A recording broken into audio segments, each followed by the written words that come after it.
Selamat datang di podcast Suara Warga IWS. Untuk edisi yang pertama kali ini kita akan membahas tentang apa sih itu IWS. Ada narasumber kita, Mas Rizky Pristiwanto sebagai Ketua IWS. Selamat datang Mas Rizky Pristiwanto.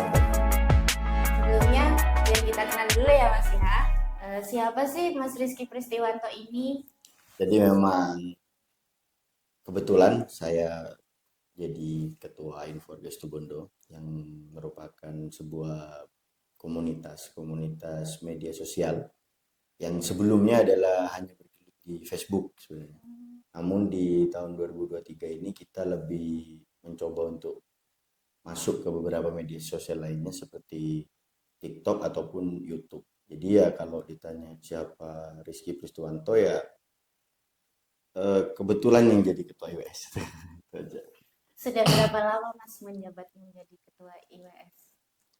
Jadi IWS sendiri itu kan didirikan tahun 2016 akhir di bulan September oleh Teddy Pramono. Jadi memang kala itu kondisi media sosial kurang kondusif karena efek pasca pilkada itu. Jadi pilkada 2015 atau 16 kalau tidak salah, di Facebook masih pembahasannya seputar politik, serang sana serang sini. Akhirnya Teddy Pramono muncul untuk berkeinginan menghadirkan sebuah grup media sosial yang lebih sehat.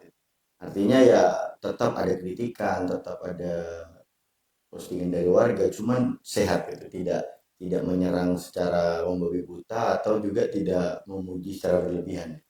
Dan setelah itu kita berjalan, target kita kala itu sebenarnya anggotanya hanya 30.000 lah. Tapi alhamdulillah ternyata bisa mencapai sampai 300.000 anggota di media sosial, dan itu dari luar negeri juga banyak. Jadi ya memang alhamdulillah grupnya berjalan dengan baik. Cuman di awal-awal 2022 itu ketika masih ramai-ramainya COVID, Facebook kan banyak melakukan penerapan yang aturannya cukup rumit. Tiba-tiba grup IWS yang 300.000 anggota itu hilang. Nah, kita akhirnya kumpul lagi pengurus-pengurus yang sempat agak redup ketika COVID itu. Kita bentuk kepengurusan baru dan disepakatilah bahwa untuk menggantikan Pak Teddy Pramono karena sudah 5 tahun menjabat itu kita digantikan oleh saya.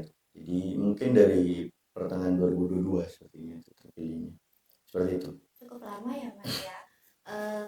Untuk IWS sendiri itu komunitas atau organisasi atau yayasan atau bagaimana nih? Pasti teman-teman pada bingung soalnya. Kalau IWS nama IWS sendiri sudah sering didengar, cuma teman-teman bingung apa sih IWS itu, apakah komunitas ataukah bagaimana?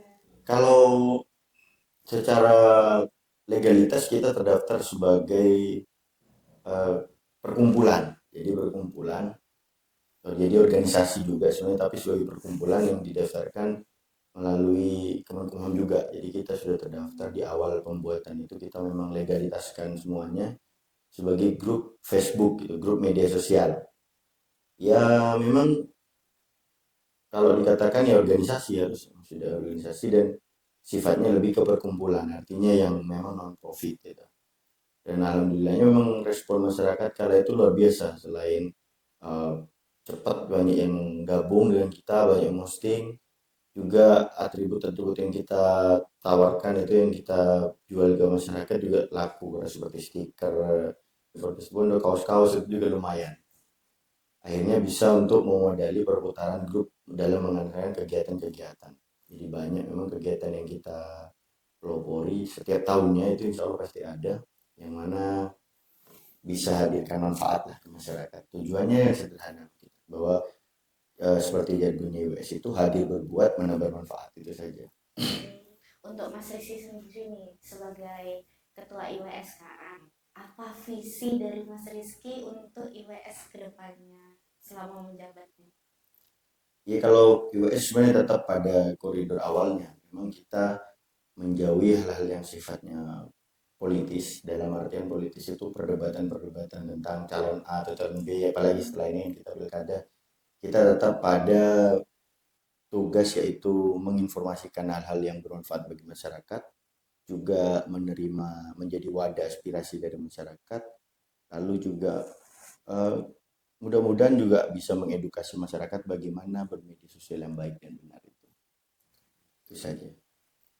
Untuk tantangannya selama sejauh ini menjabat menjadi ketua IWS apa nih Mas? Ya memang yang paling mendasar kita kan perlu untuk meningkatkan geliat masyarakat kembali setelah beberapa periode terakhir ini kita kehilangan go Facebook, lalu juga penggunaan media sosial juga sudah mulai menurun kan di Facebooknya. Masyarakat sekarang lebih senang bermedia sosial menggunakan TikTok atau YouTube gitu. Makanya kita coba masuk ke ranah itu, kita coba menginformasikan melalui TikTok, lalu juga di YouTube juga seperti itu tujuannya memang lebih agar masyarakat lebih banyak yang menerima manfaat dari IWS sendiri. Dalam kepemimpinan Mas Rizky ini ada berapa anggota pengurus dalam IWS? Kemarin kita sempat rombak beberapa, kalau yang jadi pengurus itu ada sekitar 15 sampai 20, nah 20-an lah, 20 orang yang mana memang sebagian dari kepengurusan lama, sebagian di kepengurusan baru gabung lah. Jadi kita kan perlu pembaruan dan itu sudah terjadi kemarin. Cuman memang ke depan ini kegiatan-kegiatan yang kita lakukan masih belum terlalu stabil, belum terlalu secara konsisten terlaksana, di mana banyak hal yang akan kita lakukan. Yang pertama di bidang lingkungan sendiri seperti tanam mangrove kemarin, lalu juga merespon dari aspirasi-aspirasi masyarakat, bagaimana nantinya kita bisa tindak lanjuti ke mungkin dibantu untuk sampai pada wakil rakyat atau pada pemerintahan. Jadi fungsi yang ada di US tetap berjalan dengan baik, yaitu mengawasi pemerintah dan juga menginformasikan apa-apa saja yang memang yang sudah dilakukan oleh pemerintah atau dinas-dinas yang ada. Jadi memang mudah-mudahan ke depan kita bisa lebih berkolaborasi dengan pemerintah-pemerintahan dari desa ataupun kabupaten agar masyarakat tahu apa yang sudah dilakukan oleh pemimpinnya dan juga tidak ragu untuk mengeluarkan aspirasinya ketika dilihat ada yang salah. Dan tentu di US kita inginnya aspirasi-aspirasi itu tersampaikan dengan baik, biar tidak liar gitu kan di media sosial. Kalau tidak ada yang merespon kan biasanya ya jadi ngobrol sembarangan lah ya, perdebatan. Jadi begitu. Bidang-bidang apa saja sih Mas? Hal-hal apa saja yang bisa IWS tampung gitu? Biar teman-teman ini nggak bingung. Jadi memang sama seperti yang saya sampaikan tadi, bahwa IWS ini adalah wadah aspirasi dan informasi bagi masyarakat. Jadi kalau memang kadang ada keluhan tentang hal-hal yang sifatnya seperti kesehatan atau sosial, itu biasanya kita membantunya bukan dari segi biaya, karena memang itu di luar kapasitas kita sebagai organisasi yang non-profit. Tapi biasanya kita dengan tim itu yang biasa namanya tim respon cepat gitu kan teman-teman, kita cari dulu apa kira-kira mendasari ini bisa menjadi masalah. Misal yang kurang mampu itu sedang sakit lalu tidak bisa mendapatkan perawatan. Kalau dulu ini, kalau sekarang kan sudah ada beberapa program-program pemerintah untuk membantu. Kalau dulu biasanya seperti itu. Ketika kita telusuri ternyata oh ini tidak bisa dapat bantuan karena tidak punya KK atau tidak punya KTP. Nah itu kita bantu di sana. Jadi US hadir untuk bantu bagaimana orang ini bisa dapat KTP dan KK. Kita ketemu dengan pemerintah desanya, kita tanyakan apa yang menjadi dasar ibu ini misal tidak dapat KTP. Oh ini mas ternyata ini seperti ini.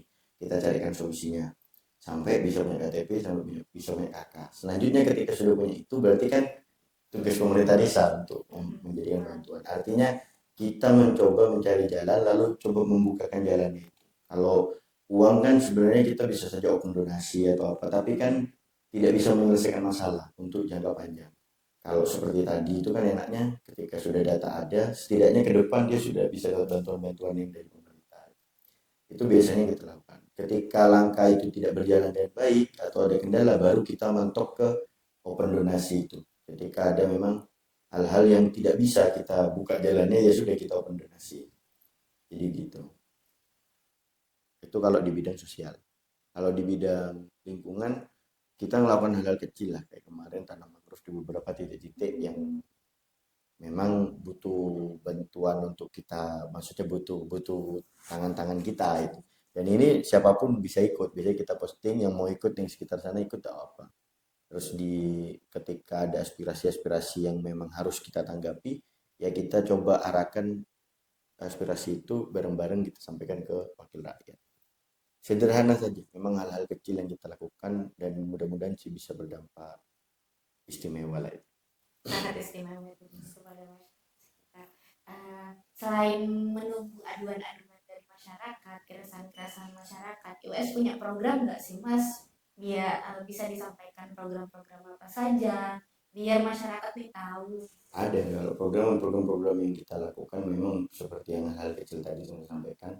Selain merespon aspirasi dari masyarakat, ya kita lakukan kegiatan seperti tanam mangrove, kedua kegiatan misal mengadakan event kecil dengan dana seadanya itu, lalu kita coba gabungkan dengan beberapa sponsor-sponsor yang ada, seperti sebelumnya kita pernah adakan Panarpan Nasi, lalu Harjasa Ceria, terus sempat terlibat juga di situ Bondo Retro Festival itu kita mencoba untuk mengabdikan diri lah kepada situ Bondo dan mengadakan kegiatan yang sederhana sebenarnya namun bisa berdampak ke UMKM yang ada. Nah, ke depan ini juga ada sebenarnya agenda yang kemarin sempat tertunda, yaitu festival anak itu yang memang kita sudah agendakan tapi banyak kendala yang membuat sampai hari ini belum terlaksana. Ya, sepertinya nanti insya Allah kita akan tetap adakan event besar di 7 tahun IWS lah, di peringatan 7 tahun IWS yaitu tahun ini. Mudah-mudahan bisa ada beberapa hari kegiatan-kegiatan yang bisa berjalan dengan, ya meskipun dengan dana seadanya atau sederhana, tapi mudah-mudahan bisa memberikan dampak manfaat ke masyarakat. Mungkin ada pesan yang ingin disampaikan kepada teman-teman di akhir. Ya karena kita sudah masuk di era digital, saya yakin memang masyarakat sekarang memang sudah paham bagaimana cara bermedia sosial yang baik dan benar, lalu bagaimana cara menyampaikan aspirasi tanpa harus bersinggungan dengan undang-undang ITE itu kan. Ya harapan saya masyarakat juga berperan aktif dalam menginformasikan hal-hal yang memang perlu mendapatkan respon dari pemerintah, entah desa atau kabupaten ataupun di atasnya. Seperti misal kayak yang terjadi sebelumnya, bagaimana media sosial mampu membuat gebrakan-gebrakan besar hanya dengan postingan itu kan. Kita juga bisa mencoba menyuarakan seperti jalan rusak mungkin yang ada di desa-desa, kita suarakan di media sosial tanpa hujatan, tapi bagaimana suara-suara kita itu membangun, bisa memberikan masukan yang luar biasa ke desa dan kabupaten melalui hal sederhana HP kita manfaatkan, kita videokan apa yang kita rasa perlu, ada tangan-tangan kekuasaan, ya kita suarakan. Jadi tidak perlu takut. Kalau memang mungkin ragu untuk bersuara tentang itu, bisa langsung kirim pesan ke Info Warga Situbondo. Di halamannya itu ada nomor WA yang hari ini tertuju ke WA saya. Jadi kalau ada masyarakat yang masih malu atau enggan menyuarakan keresahan-keresahannya, ya tidak apa, bisa melalui via Japri lah kepada admin-admin IWS.